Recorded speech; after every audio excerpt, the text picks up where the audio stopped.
nature is sacred. That's what's in Veda religion. Nature is sacred. And what we are doing to the planet in the annihilation of life, the destruction of the climate stability, is wrong.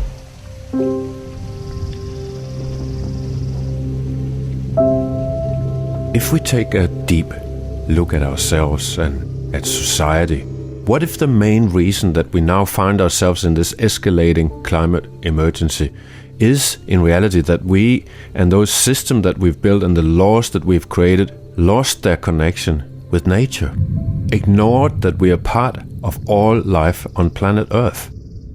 And what if this question turned out to be really important, much more important than we tend to think?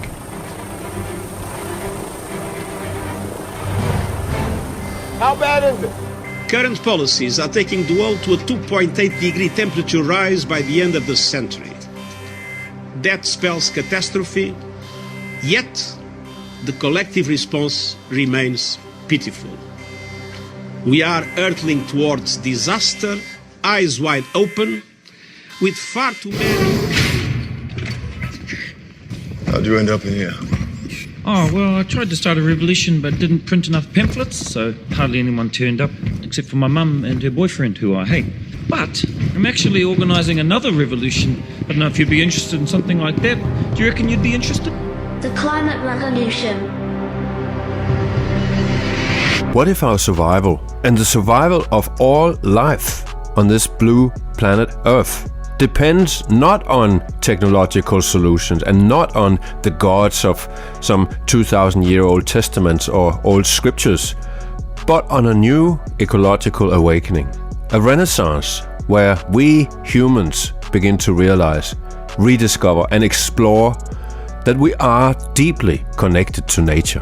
A new global movement, a revolution in spiritual affairs, advised by indigenous and eco-spiritual worldview and framed by environmental science. Sounds too far out, you think? Well, welcome to the Climate Revolution. This is the 7th episode of the Climate Revolution podcast series, and today we will be going far, and far out maybe, at the same time as we'll be looking inwards at the inner climate revolution.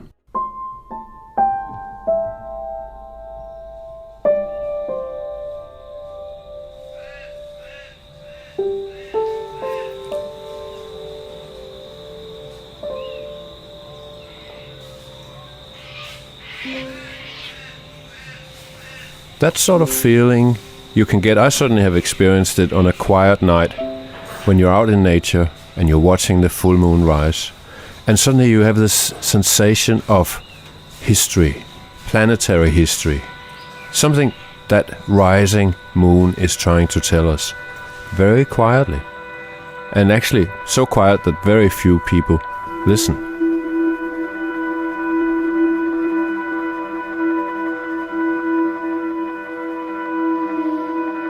Today in the Climate Revolution, I'll introduce you to one Australian man who's been listening. And it was actually a plastic bag and later on a bird that got him started on this journey. So he got this idea, some would say this crazy idea, to start a religion devoted to the living planet and a spiritual reverence for nature. You seek the Holy Grail. That is our quest. Our quest is to find the Holy Grail. Yeah. Yes, It is. Yeah. And so we're looking for it. Yes. We are. We have been for some time. Ages. This is a hypothesis, right? It's a hypothesis that says that if we can spread this thing out far enough with the proper resources, that we can change the trajectory of human civilization away from the abyss. This program could have this equivalent impact as renewable energy. That's my hypothesis. I need the resources to test it. Guy Lane is an environmental scientist and a writer. He holds a Bachelor of Environmental Science with honors from Griffith University and has written 9 fiction novels and 2 non-fiction books, one of them titled What Comes Next? Climate Change, the Future and You. He's based in Brisbane. At the very heart of Veda is the fusion of environmental science with ecological spirituality. When you come into the room of Veda religion, the word religion puts everybody off, but just think of it as a belief that nature is sacred. That's what's in Veda religion. Nature is sacred. And what we are doing to the planet in the annihilation of life, the destruction of the climate stability, is wrong. It is simply wrong. It is wrong at the deepest level of the human being, because we're destroying, if nothing else, we're destroying our life support system. So what's the difference between shooting yourself in the head and continuing to expand the fossil fuel industry? It's the same thing. Trust me here, this is a journey that's really worth exploring and spending some time on. A journey that reflects a perspective of what our history and our future holds. I've worked around sustainability for 20 years and been around all sorts of people. And if you ask them, how long does sustainability last? Most people, they don't think about that question. And if they did, they would tend to say 2100, as though something is sustainable if it can survive, best part of a century. And so my inquiry was, well, how long have we actually got on Earth? What does science tell us about that?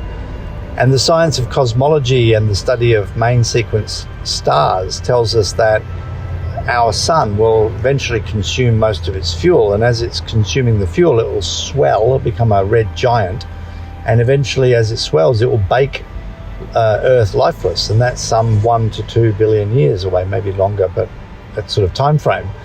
And there's other things that can destroy the ecosystem before that, or to really winnow it down and make it uninhabitable for Earth. And so this is where the idea of the galactic year comes in, is that conceivably we could last 200 million years on this planet, conceivably. And this is why we use the icon of the Nautilus. The Nautilus is a creature that has remained largely unchanged for nearly 600 million years since you go and find the fossils of the ammonites, they call them, almost identical to a nautilus, which you can still find drifting around in the ocean. So that's our icon. We aspire to be, we aspire to live as long as the seafood. That's the aspiration there. And that should be in all the religions should have that in it, but they don't, because they were founded 2,000 years ago. I was at a campfire one time with some friends, and I was telling them about Veda, and I said, now that I've actually got the first one through, I'm thinking, what's the next one? What's the next religion? Because it's a simple model. It's the belief in the supernatural and the canons of conduct. So I said, what about a religion devoted to campfires? And they're like, nah. I said, what about a religion devoted to beer? They're like, oh. I said, what about a religion devoted to the beach? They're like, yes. Beaches are sacred, okay? Beaches are sacred, and here's the practice. Clean it up. Look after it, okay? Understand it. Learn your coastal geomorphology. Visit it periodically. There you go, straight away. You got the religion of the beach. Now that could be huge, And here's the thing as well. Buckminster Fuller says that if you want a better system, don't run interference on the old one. Create a better one, which is really the model. And so then I'm thinking as well, rather than just having one Veda religion, the idea is I say to people, listen, if you want to go onto the website, grab the contents, change the name, submit to the Charity Commission, you get a nature-based religion, because you'll have a different audience to mine, because you'll tell the story differently. And so a religion devoted to the beach, a religion devoted to whatever nature-based thing. There should be a whole bunch of them, because then we got more options. One of the reasons why Buddhism is so popular in the West is because it's not Christianity, right? It's a counterfoil to the normal narrative. And so really I think that's a part of this. I'm somebody, I've got like the ideas, I've done the homework, but I'm constrained by resources. Once I've got resources, then we can really start actually building some pretty amazing things, including potentially some other religions that just, so that if you're a religious, if you've got, like some people have religious fervor, wouldn't it be good if they could have religious fervor over beach maintenance as opposed to polishing, crystals in the church or whatever? More options.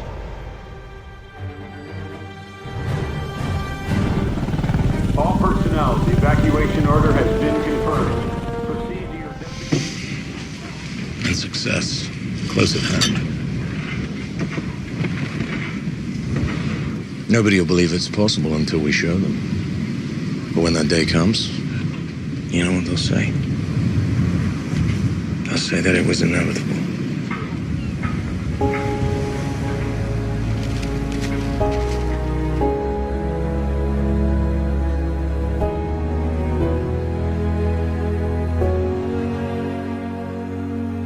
Nature is my religion, and the earth is my church.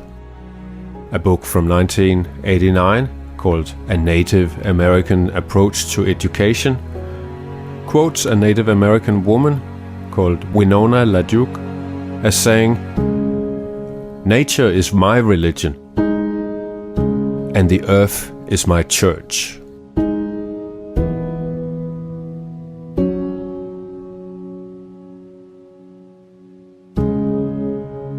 The mainstream religions are ecologically unsustainable. The teachings are ecologically unsustainable.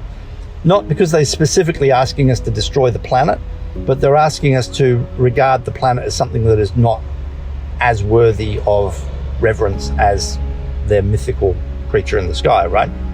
So where Vita comes in, Vita is sort of like a plug-in or a patch. You get a computer software, it's glitchy, you bring Vita in, fixes it. Right? So it can help make Christianity ecologically sustainable.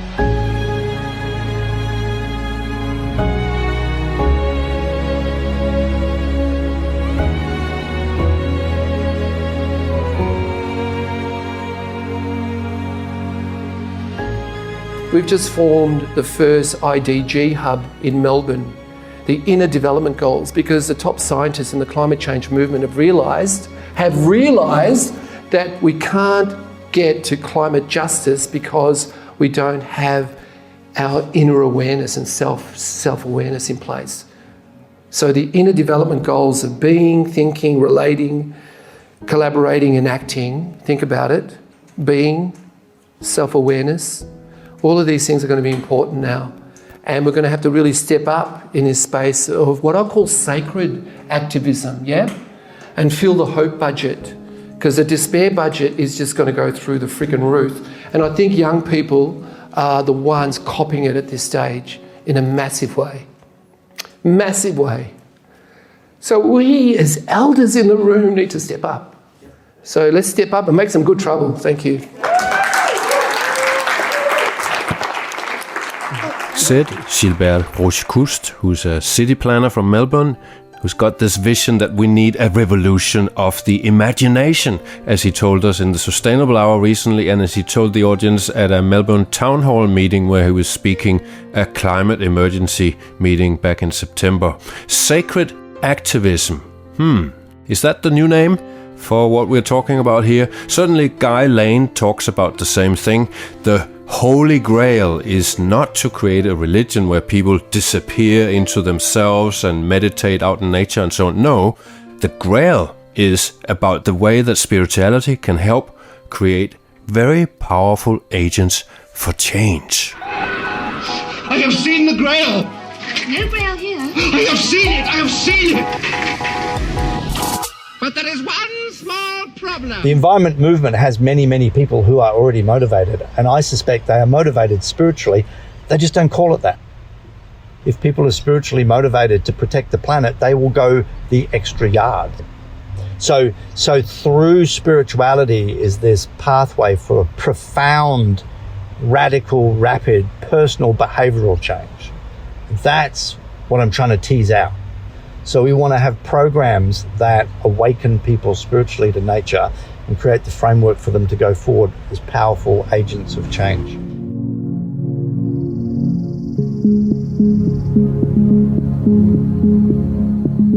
So that's the starting point of the climate revolution today, the inner climate revolution, and the idea of creating a religion. In Guy Lane's case, it's the Vita religion, but as we're going to hear, he sees that actually as an open source for many religions, for a whole field of religions that could start blossoming on this very central belief that nature is sacred.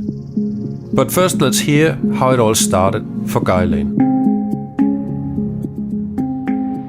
In 2015, Pope Francis put out this document called the encyclical Laudato Si, and it was, broadly speaking, it was a papal teaching that said that, you know, it's sinful to kill the planet, right? And I thought when that came out, I thought this is great, because here we've got this institution that's got 1.2 billion followers. It's hierarchical. It's almost like the king has made a decree.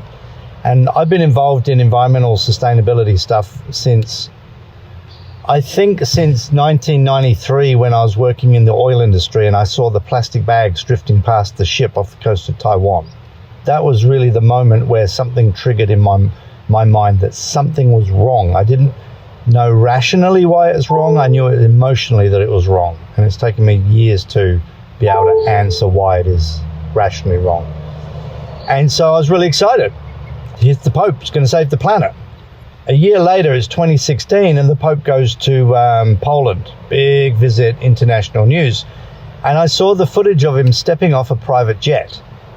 And it's 1,200 kilometers from the Vatican to Poland, and you can take a train. And I'm like, well, where's the planet-saving Pope, you know? And then I thought, what am I thinking, right? This is an institution that's founding documents goes back over 2,000 years. This is an institution that's got over 2 millennia of practice, which is often hostile to the living planet, not to mention women, children, indigenous people. It is inconceivable that the Catholic Church or the mainstream religions can pivot far or fast enough to make a meaningful difference to the climate and ecological crisis. That was the insight that I had. And I wrote this down on a blog. And I said, if we're going to persist with religions, we really need a religion devoted to the living planet. Specifically, what I wrote was we need a religion devoted to Gaia. Okay, so Gaia theory, that the living planet behaves in the manner of a single organism, maintains homeostasis. Anyway, I posted this 1,200 word rant. Well, it wasn't a rant, it was well thought through. And I said, look, if we're going to have a religion, then I went and looked at the Charity Commission's guidelines of what is a religion. So, you know, I said, it's a belief in a supernatural and the acceptance of canons of conduct to give effect to the belief. I said, well, that's easy. We've got Gaia, right? Supernatural, sacred, and the canons of conduct is what environmentalists do. So there was actually a religion just sitting right there. It just needed to be hobbled together. So I put this together in this blog and I put it on LinkedIn, and then I went on and did something else because it wasn't the primary focus of my life. It was just that thing that triggered me on that particular day.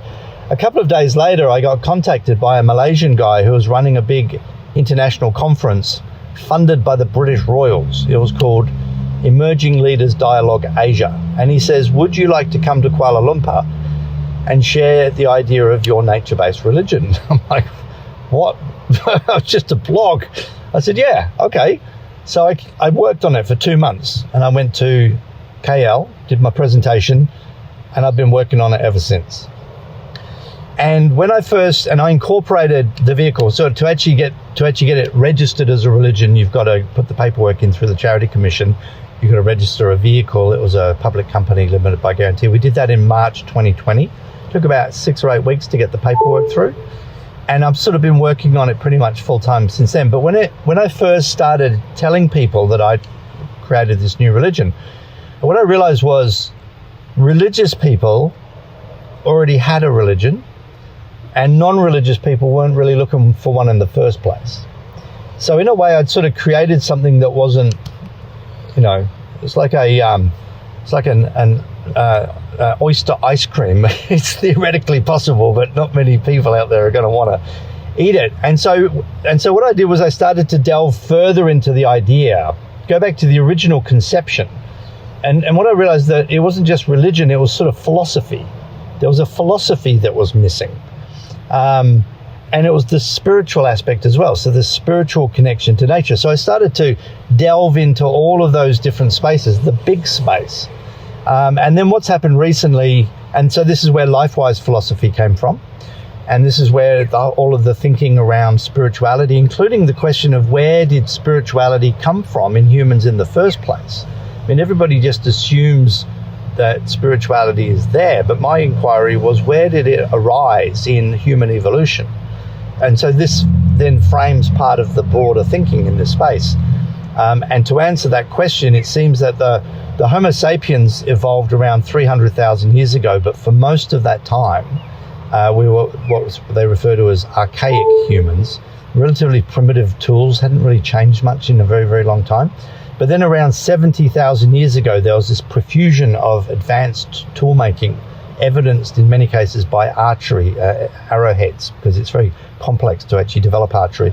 And what I come to understand was that this revolution of technology was associated with a whole bunch of cognitive capabilities that came out of an advanced central nervous system with language.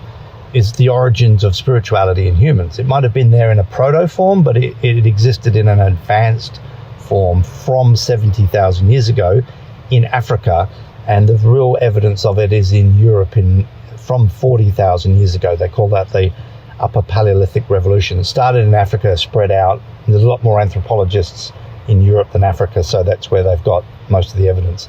So the Cro-Magnon people were the first people to really have this full expression of spirituality, but also art, funerary practices, advanced technology, and so forth. So I'm starting to create this sort of like a deeper understanding of this whole space, the religion side of it, the philosophy side of it, the spiritual side of it, and that's really what I've been working on. Now, I've got a pass to get to COP28. I was at CBD COP15 in Montreal in December. CBD is the Convention for Biological Diversity. Hugely important. This was their Paris Agreement moment, the Montreal Kunming Declaration. It's really an agreement about how humans will conduct themselves with respect to the biosphere over the coming decades. And this COP in Dubai is also hugely important in terms of the relationship between humans and nature. It's like in part because the fossil fuel industry is running it. This is the first COP, which is actually run by an oil man. So part of my aspiration was to go to these places, these incredible forums where so many deep thinkers in this space gather, that I could share my message there. And as I'm sort of preparing for COP28, a number of things happened, and I thought it's time to go back to the idea of the religion. So I packaged all of that thinking up, and I've put out a little 12-page document that explains it.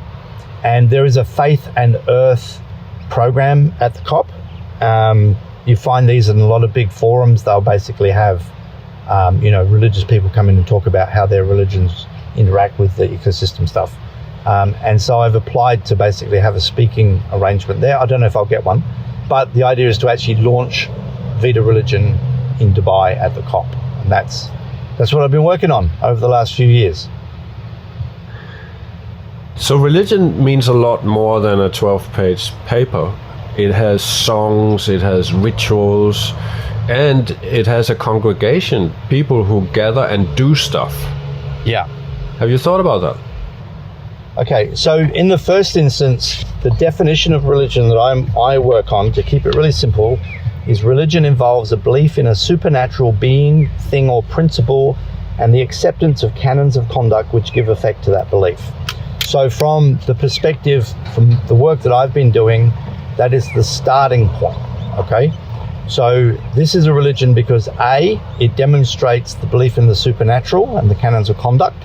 And secondly, is because that work that I put forward has been accepted by the Australian Charity Commission. So in that regard, it is a religion. In the regard that you're describing, then it is a proto-religion that is yet to actually have its songs, its rituals, and its mass following. Okay, so this is the beginnings of the process, and that is exactly where we intend to go. Just to be clear, I'm not guided in the development of this work by the mainstream religions, all right? I'm guided in the development of this work by my inspiration from nature and also from Shinto religion. So in Japan, my understanding is if you ask the average Japanese person if they are religious, they would tell you no. But if you then ask them how often they go to the Shinto temple, ritualistically wash their hands, throw the coin in the box, ring the bell, light right? They'll say, oh, we do that every week. So they partake in what can only be described as religious practices, but they don't regard themselves as religion, because Shinto is actually more of a secular belief system than a religion in the way that we understand it in the West. And that's how I envisage Vita will be successful. Not grandiose, not dictatorial, not with all this fuzzy God business. It's simply about a reverence for nature, understanding ourselves as part of the living planet, and the acceptance that there are certain practices that one might undertake if one actually held those beliefs. And that's all ahead of me. And where I am right now is trying to figure out how to go from this proto stage to actually expand rapidly, because if this is going to have an impact, we're on like being on an airliner where all the engines are cut out. We're heading down very fast. If Vita religion is going to have an influence in preventing the collapse and fostering the transition into a sustainable age, then it needs to expand very, very quickly, and it needs to be very thorough, and it needs to be done properly. And the mechanism by which it actually changes the outcome is, in the first instance, we think there's around 53 million people who will take this up in the first instance. We call them latent Vitans. Vitan is somebody who follows Vita. Latent means that it's like the person that doesn't know that they're going to love the oyster ice cream, right? But our numbers suggest that 10% of the population is going to go bananas, right? So they're the latent oyster ice cream people. They just haven't come across oyster ice cream yet. So latent Vitans are people that haven't come across the documents yet. So we think there's 53 million people in the first iteration, and that number comes from basically around a quarter of the cultural creative people in the Western world. Okay, now you can argue as whether it's a quarter or a fifth or a third, but it's just a number that we're using that gives us a grasp. That's about 8% of the Western public, right? And that's also about half of the spiritual but not religious people, right? Make up about 15% of the West.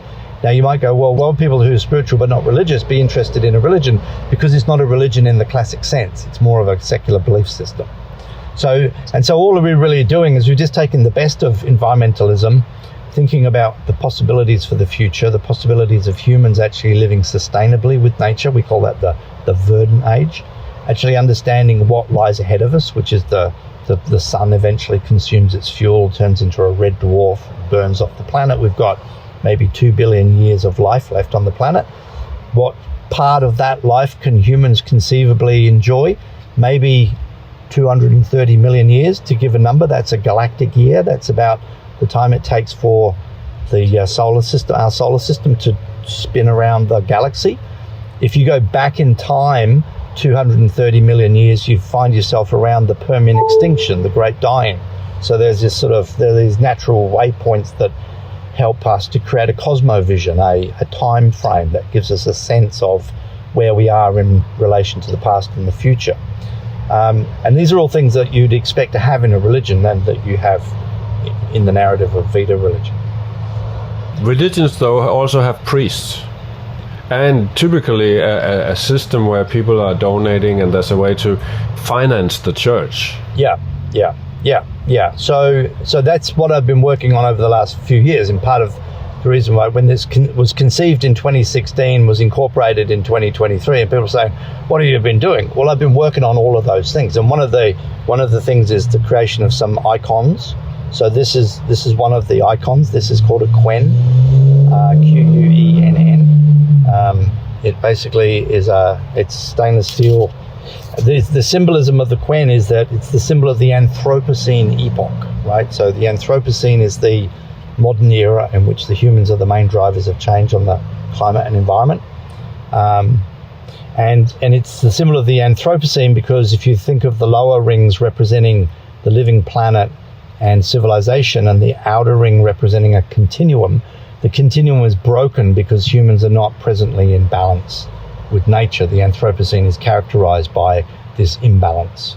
The upper circle there with the sort of little eyes, if you can see it, that symbol represents the Verda, or the verdant age, the potential future time when humans and the living planet thrive in synergy deep into the long future. So from within the Anthropocene, is the seed of the verdant age. That's the symbolism. So this is laser cut stainless steel wire with a magnetic clasp. I've been wearing these things every day for the last 3 years, and it's a good solid piece of kit. And when people see it, quite often people go, wow, that's really interesting, and you just pluck it off like that, and then it creates the space for a conversation.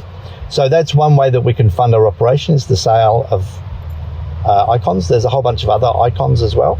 So there's jewelry piece. There's also an archery tradition. So if you look at archery, so one of the, back into Vita for a moment, the practices, one of the practices is called Reinvent New Year, and which is really a call to support the reinvention of all institutions. Because if you imagine, all institutions have brought us to the point of climate and ecological collapse, and that everything needs to be reviewed and then reinvented to make it sustainable.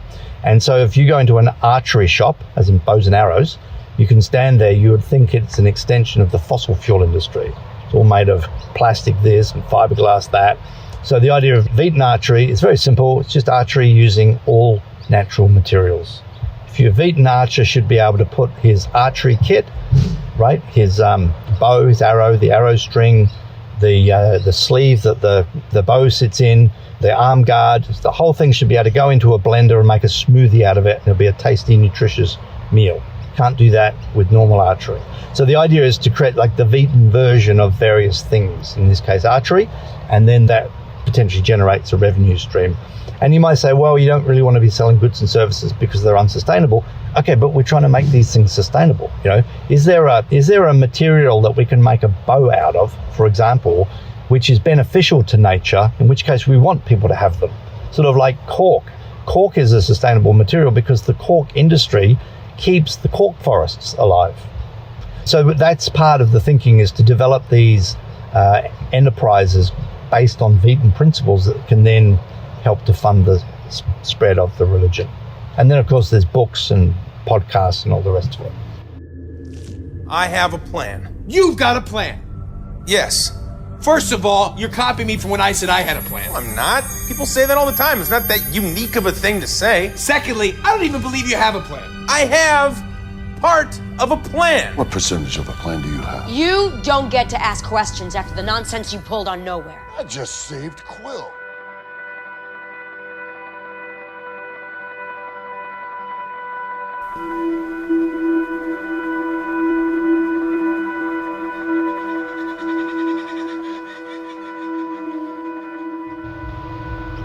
Years ago, I used to live on a sailing boat when I did my undergrad degree. I did a sailing trip north from Brisbane. I got as far as Mackay before I had to turn back. And I got stuck in Bundaberg for a few weeks with engine problems. When I got out of Bundaberg, I got to sail from the Burnett River north, and I got as far as a place called 1770, where I anchored overnight in the lee of this headland. That was the most extraordinary night, I think, of my life. It was new moon, so it was full dark. This was a place with zero sky glow. So sky glow is artificial night sky brightness, because we're far enough away from civilization and towns. Clear skies, no cloud. I had the full spectrum of the Milky Way above me. You could see almost a three-dimensionality in the stars. And I'm sailing on my own at night. It's calm, and the light that's available is the light of the stars. It's not the light of the star, right? Our star reflected off the moon. And there is this, and a masthead light on the yacht. And there is this flash, and I look up, and it's a brown booby bird. Brown boobies are, they're sort of a medium-sized bird, beautiful animals. They're oceanic birds. They brown back, white belly, long beak, and if you ever see them feeding, they basically fall from the sky like an arrow, punch into the water. They can swim under the water. It's a diving bird. Anyway, this thing flew around, landed on the boat, on the spreader, and he became my companion. And then later on, he flew down from the spreader, stood on the bow of the boat, right next to the chain locker, which is where my anchor was. So when it came time for me to drop the anchor, I had this bird, and what it had done is it had put its head under its arm, under its wing, and it was asleep on the deck, and I'd pulled the boat up. I didn't have a motor, right? So I'd pulled the boat up and I had to get the anchor out, and this bird was in the way, and it woke up and it told me to F off. It was rah, rah, rah. And I kind of pushed it off the side of the boat with my foot because it was, anyway, I didn't kick it, you know, but I had this interaction with this bird. And that interaction with that bird for me was a portal into a deep spiritual reverence for life on Earth. For me, it's like a portal.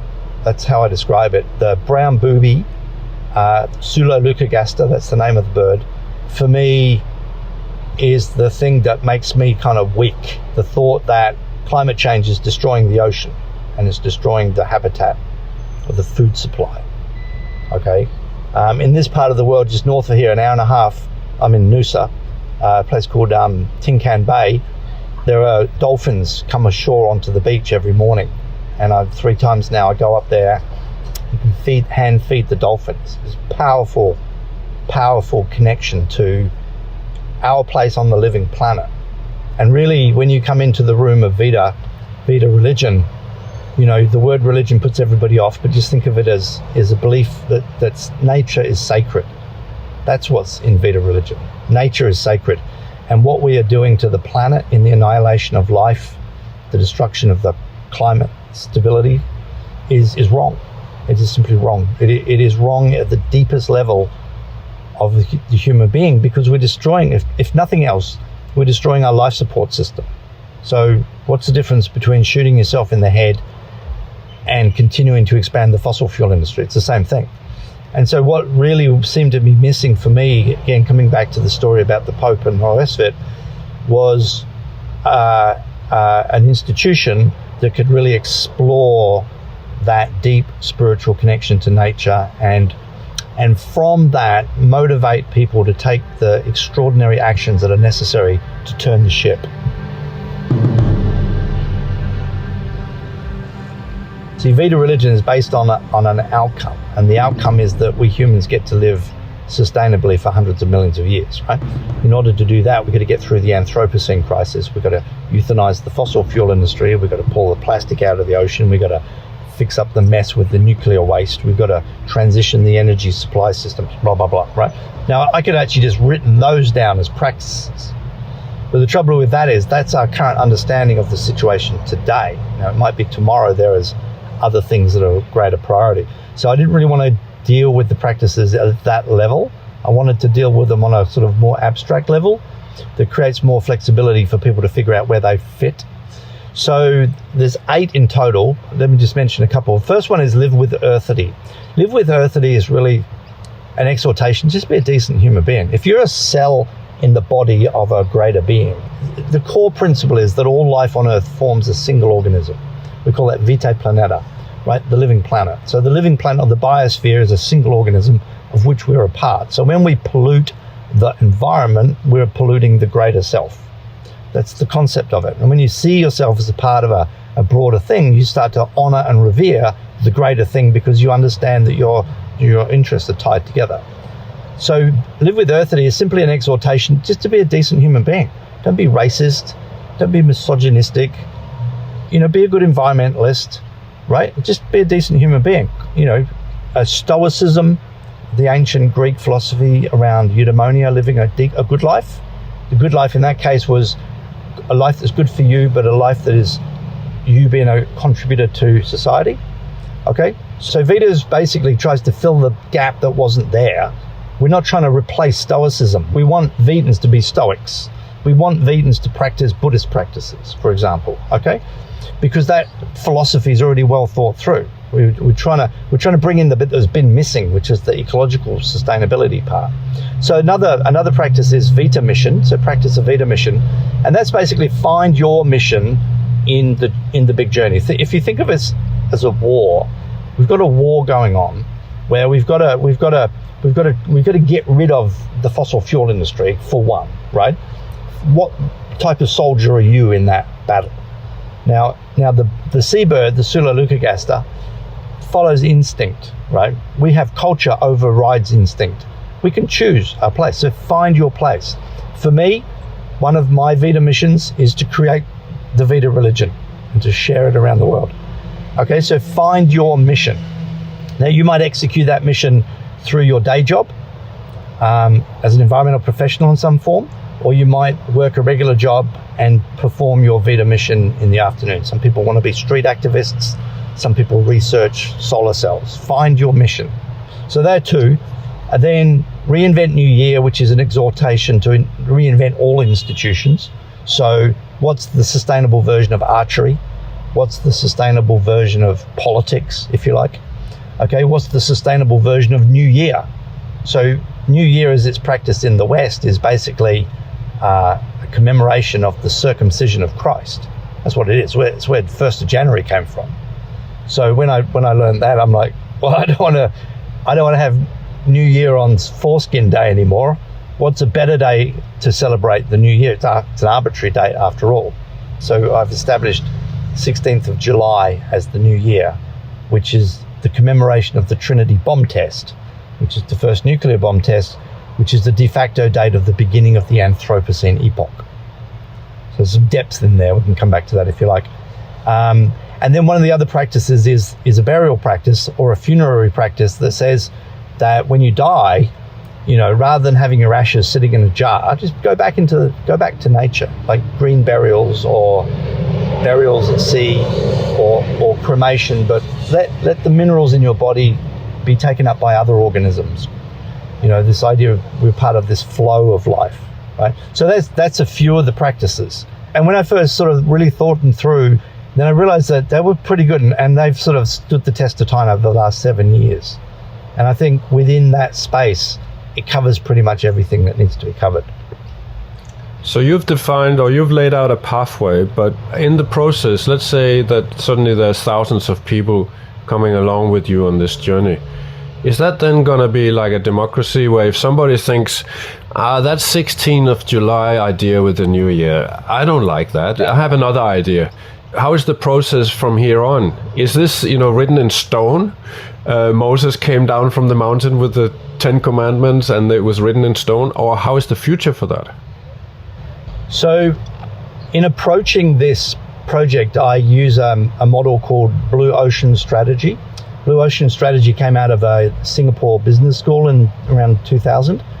And it's a way of looking at business sectors, reinventing business models, okay?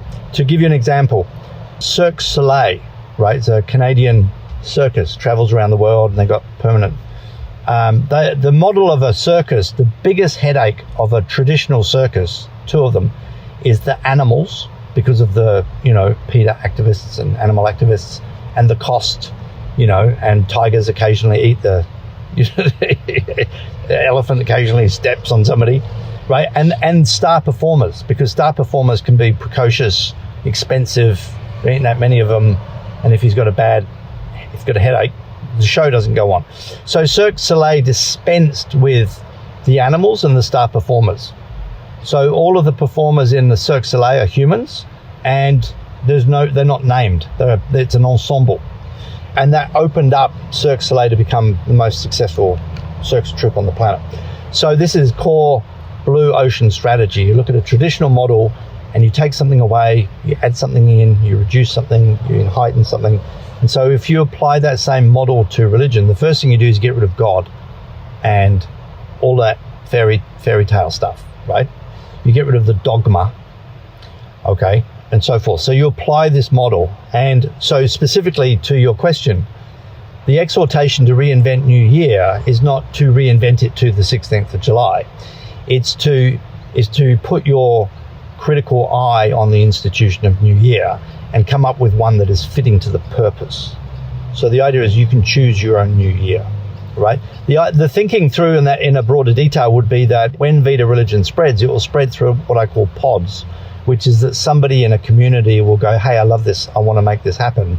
And they will basically say, what do we do? Okay, so every full moon we bring people together for big talk, where we talk about big issues, and this is where we can recruit people and share the ideas, and we can sit down, we can figure out what our new year is. Okay, now if you choose the new year to be the birth date of the guy that invented Harley Davidsons, well, that's not in conformity with the belief in the living planet, is it? So, and again, so when I was thinking through the practices, one of the ideas was, hey, why not put a chicken on your head on Tuesday, right? I mean, you could, like, hey, you can make this stuff up, right? But how does that actually translate to a belief in that we're part of a single organism? That was really the guiding principle. And so the other thing was, because we're trying to frame the religion around nature, what we know about nature is that everywhere you go, it has some core principles, but it's completely different. So the idea of Veda religion is that it's different everywhere you go. That if you went to a Veda practice 5 years from now in Dubai, hypothetically, or Byron, or Koh Samui, or London, they would have different New Year's, they'd have different practices, they'd have different rituals, they'd make it up from the core. So the question is then whether the core is set in stone. So that's a good point. So in the first instance, and this is a problem, if you listen to Roger Hallam talking about Extinction Rebellion and movements and things, you have this problem called who decides, right? Which is this idea that if they say, okay, we're going to have five demands for the rebellion. Well, who decides that? Well, it's the committee decided that. Great. Well, who decided who was on the committee? That problem goes on and on and on and on and on. At some point, somebody needs to put a flag in the ground and saying, I'm making a determination here. This is where it starts. And that's what I have done with Veda religion. My plan is that once the thing has got some size and some scope and some resources, then we could open up a committee who would then be making the decisions about what is set in stone and what isn't. I came across a guy recently, I did some training, and he gave me his business card, and I looked up his website. This guy teaches followership skills. Okay? So I've long thought that we need followership training. We got all this leadership training, right? Everyone's trained, everyone can go and get training to be a leader. Where's the training to be a follower? So a good follower doesn't just give blind trust to the leader. A good follower will maintain a healthy skepticism to the leadership. A good follower will have the pluck to go and speak with the leader to share his concerns. So I think part of, again, this comes back to Blue Ocean strategy, taking the model of religion, okay, which is pretty awful in the way it is conducted today. It is pretty awful, right? It's pretty awful. And then just find the proper way of doing it. And part of that is this relationship between the rule makers, the leaders, and the followers. And in traditional religion, the way we think of it today, the followers blindly follow the hierarchy. So that's part of the problem that we're trying to resolve here by this discipline of followership training, if you like. So then if you were to try and sort of break Veda down into like the 5 core parts, then yeah, the sacredness of nature, I think, is integral to that. And that is, I mean, it's the other day when I was writing this little booklet, this is the little 12-page booklet, it actually turns into like a little, you get $1.50 at $1.70 at Officeworks. If you want to print them in this format, you can download the file off the website. It's just a 12-page A4. As I was sitting there working away on this the other day, I looked up and I thought, why am I doing this? Why hasn't somebody already done this? And that's a good question. And here's the thing is that there's 8,000 million human beings on the planet. There's very, very few people that are entrepreneuring in this space. And the other thing, I was talking to my associate, Bill. Bill's the co-director of there's a company, when you set up the charity, you have a company, it's a public company, limited by guarantee. So there's 3 directors. I'm the founder, chairman, co-director. I've got 2 other directors. Bill, who's been with me on this project from the beginning, was saying, this is really hard. Every time I talk to people about religion, I get all this blowback. I said, that's actually that's the beauty of this project, that it's hard. Some companies, corporations that develop technology don't go down the process of patenting because the pathway to get there was so difficult. It's highly unlikely that anybody's going to be able to follow them. It's like this. This is really hard work to get your head around religion, given the blowback against religion. But when you read the definition of religion, religion involves a belief in a supernatural being, thing, or principle. A supernatural being, a supernatural thing, or a supernatural principle, right? And the acceptance of canons of conduct to give effect to that belief. You ever met anybody that loves pugs? And you say, hey, why don't you get a Labrador? And they say, Labrador? What about a poodle? Poodle? I'm a pug man. Why? Because you hold that pugs are something beyond the normal dog. You are practicing a religion in your pug ownership because you hold that this animal is distinct and it's right. If you follow, I don't follow sport, right? But if you follow the Rabbitohs, for example, okay, there's thousands of football teams. They're all the goddamn same. They're all the same, right? But no, the Rabbitohs, you know, and you've got the jersey and you go there, you have a fight if somebody says something. You are following a religion, okay? So when you understand religion in that sense, then all of a sudden it's not some nasty, horrible thing that I've created. It's just put into words. Now, the difference between the Rabbitohs and a religion, even though they practice a religion, is that the Rabbitohs aren't a registered religious institution, because in order to do that, they'd have to become a non-profit. Okay? So when you understand religion from that perspective, you realize that most people practice 5 or 6 every day. They're just not mainstream registered religious institutions. And all I've really done was to create a registered religious institution around reverence for nature and the things that you do to make. And in order to do that, I had to actually specify the practices. That's been the nature of it.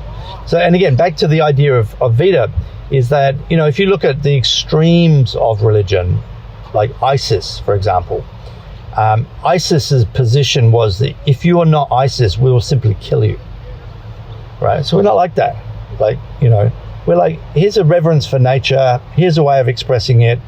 If you're a Christian, you can be a Vitan, okay? A friend of mine in New South Wales is a PhD in forest governance, gets up every morning, puts his boots and his leggings on and goes and butts heads with loggers, right? He's all over it his whole life. And when he comes home, he walks into his house and he's got a piece of marble in his yard with a religious icon on it. He's deep Christian faith. He's a Vitan Christian. So we're not exclusive. We're not trying to stop people being Christians. We just want them to adopt a reverence for nature. That's what it's about. The other thing is that the mainstream religions are ecologically unsustainable. The teachings are ecologically unsustainable. Not because they're specifically asking us to destroy the planet, but they're asking us to regard the planet as something that is not as worthy of reverence as their mythical creature in the sky, right? So where Vita comes in, Vita is sort of like a plug-in or a patch. You get a computer software, it's glitchy, you bring Vita in, fixes it, right? So it can help make Christianity ecologically sustainable. Now, you might find that if you actually read the teachings in the little booklet and the other work, and you look at the teachings of Christ, you might find that there is contradiction. Well, you know what? Humans are actually really good at holding conflicting ideas. I'm for animal rights, and boy, those sausages taste good. There's nothing really incompatible about that for humans. So that's another part of the whole idea. And again, that's not something that you normally find in religions, because they like to say you're in our flock, you know, and you're not in their flock, right? So you have this in-group, out-group concept. We want to have an in-group, but it's pretty flexible. People can come in and go, right? And with that said, I did tell off a Christian guy at a moon party for preaching, because I'm not up for people preaching at moon parties, right? I'm open for Christians, but this is not the place for you to come and share the gospel, okay? This is the place to come and talk about the ecosystem, civilization, collapse, transition, all that stuff. How is collapse dealt with in the Vita religion? It is dealt with by a grueling realism that we may have already committed ourselves to extinction, right? We may have already passed the key tipping points. We may simply be on our way out. But given that science has all this uncertainty associated with it, we can't know that that's the case. So we put every effort into transition, and we go down fighting. Okay. Now it might be that if we can bring enough people in. The thing about, let me come back to that in a second, but I just want to divert for a second. When people are spiritually motivated, that's when you get the best bang for your buck. And just to be really crude about it, ISIS knows that, right? It takes them 4 months to take some dumb kid off the street who only cares about football and turn him into a frontline fighter for the caliphate strapped in explosives. Not by appealing to his rational mind, by showing him a history book about how they've been oppressed by the West, by appealing to spirituality, by appealing to his deeper sense of where he fits into the big picture, what the big picture is, where they are on the timeline, what happens when you die, okay? That's where you get people, that's where you start to see people get really, really motivated, okay? The environment movement has many, many people who are already motivated, and I suspect they are motivated spiritually. They just don't call it that. And that's really another part of Vita, is it's really just trying to put a name to something that's already there and help people frame it and get a better understanding of it. And then once you have that better understanding of it, you can actually use it more as a tool. And some people go, oh, you can't talk about spirituality as a tool. Well, yes, you can. Yes, you can. If people are spiritually motivated to protect the planet, they will go the extra yards. Go and watch the movie The Mission with Robert De Niro, where the guy gets basically spiritually inspired that his previous life as a slave trader, enslaving the native Indians in this, I think it was at Panama or somewhere, Amazonia, when he understands that that was wrong, boom, transformation. And we keep hearing in the environmental movement about behavioral change. Well, there is no more powerful behavioral change than taking a 20-year-old kid off the street and turning him into a suicide bomber. Now, that is not my game. That's not the game that I'm playing. But I'm saying that the tool for that is spirituality. When I was 17, I got soaked up with this born-again Christian group for about 10 months. Talk about radical behavioral change. I went from being a 17-year-old kid, wasn't into football, was into all sorts of other wacky stuff. And in the space of weeks, I'm reading the frickin' Bible, preaching to people on the street.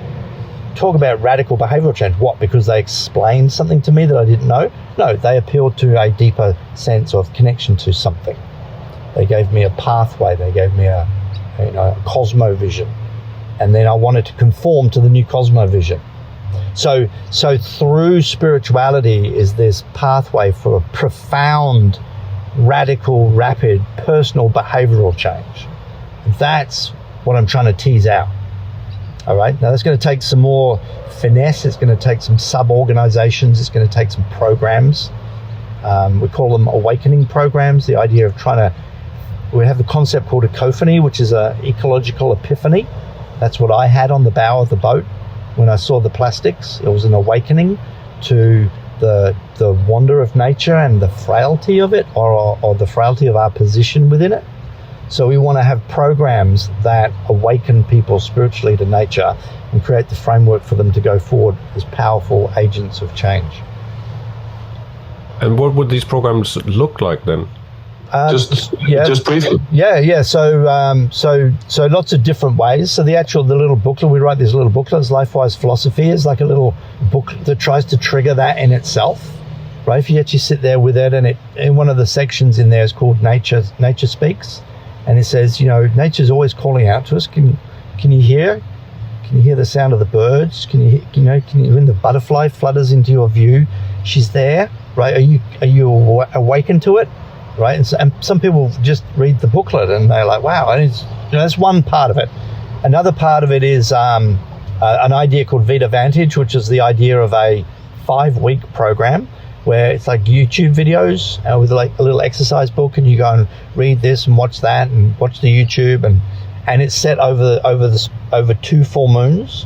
So on the first full moon, you do what's called moon scoping, which is you go and look online to find out at what time the moon rises and where you need to look to see it.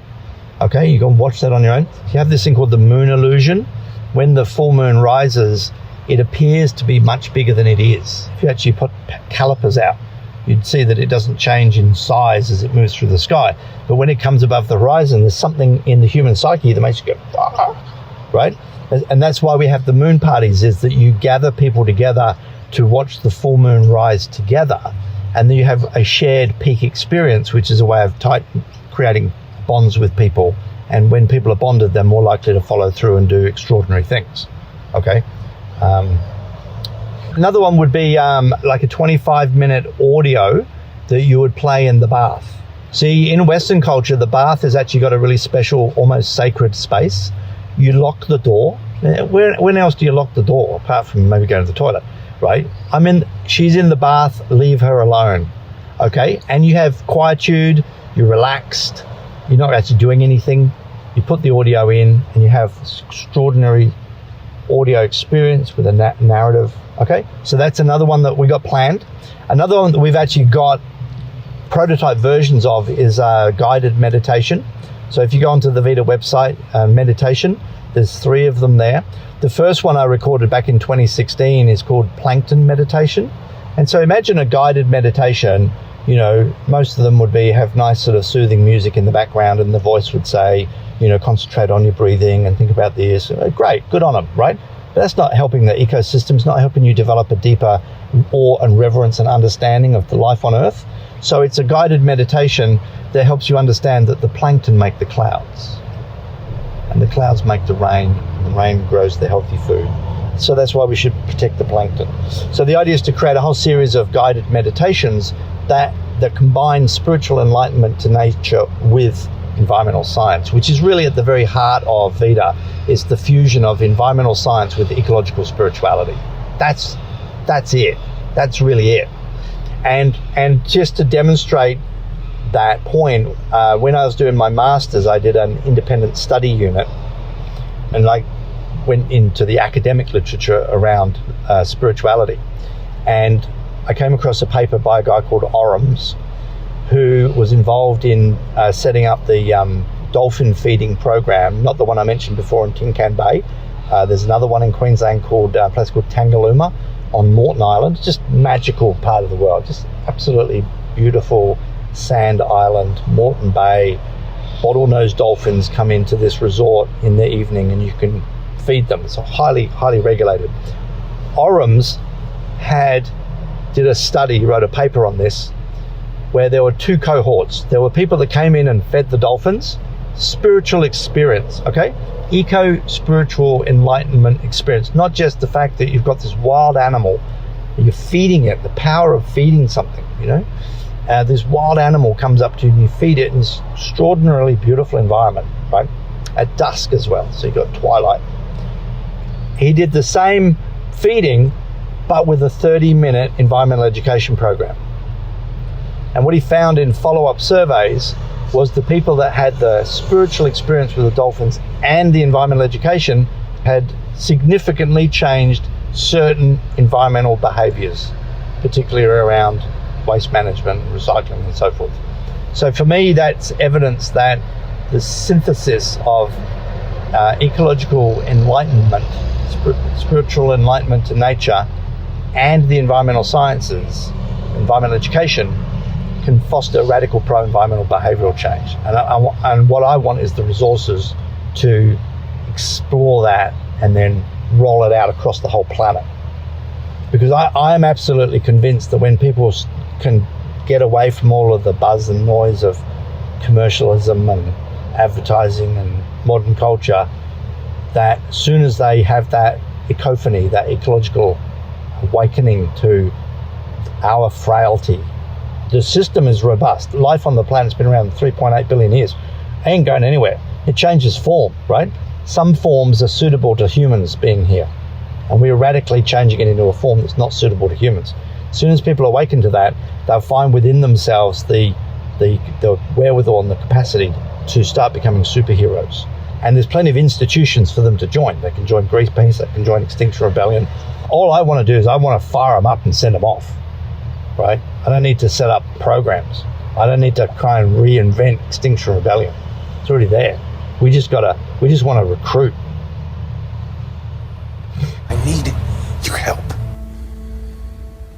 I look around at us. You know what I see? Losers. I mean, like, folks who have lost stuff. And we have, man, we have, all of us. Our homes. Our families. Normal lives. And usually life takes more than it gives, but not today. Today it's given us something. It has given us a chance. To do what? To give a shit. For once. Not run away. I, for one, am not gonna stand by and watch as Ronan wipes out billions of innocent lives. But Quill, stopping Ronan, it's impossible. You're asking us to die.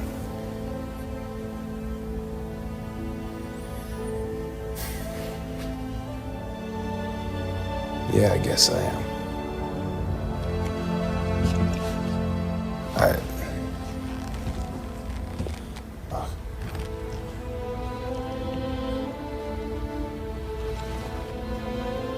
Quill.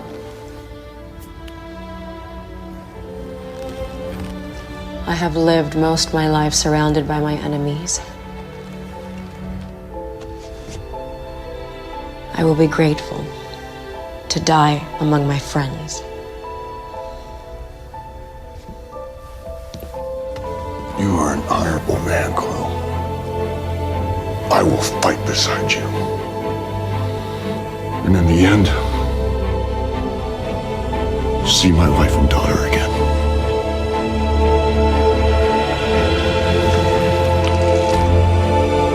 I am Groot.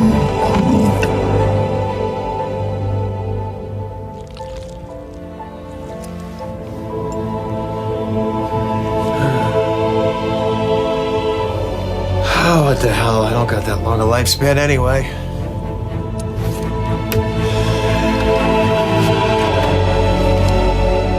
Now I'm standing. You all happy? We're all standing up now. Bunch of jackasses standing in a circle.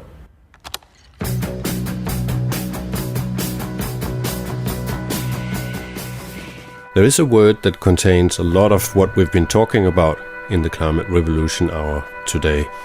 Storning.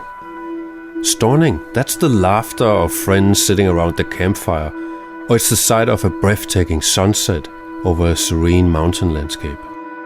Storning means a state of profound contentment and inner peace. It's that moment when you're entirely in tune with your surroundings and yourself. The embodiment of pure, unadulterated happiness. Those simple, beautiful moments in life. And from a creative point of view, storning is the discovery of a hidden world. It's the art of finding magic in the everyday, or the ability to see the extraordinary in the ordinary. Storning is a word for that elusive feeling when everything just aligns perfectly. I have seen the Grail! No Grail here. I have seen it! I have seen it! But there is one small problem. Yes, there is one small problem. Which is this word that I just invented, storning, actually doesn't exist. I made it up. Just to give an example of how we can choose which meaning and purpose we want in our lives. We can be as diverse and as imaginative in this climate revolution as we like. We can explore creativity, creating new ideas, or even new religions, as we heard Guy talk about. Generate, or regenerate, a climate revolution, a nature revolution, a spiritual revolution, or an ecological awakening. What we need is a revolution. I dedicated the third episode of this Climate Revolution series to the hashtag Find Your Role. And today Guy talked about finding your mission. Same thing. The climate revolution begins right there up in your head. The inner climate revolution. I can't keep living the way that I'm living. Something.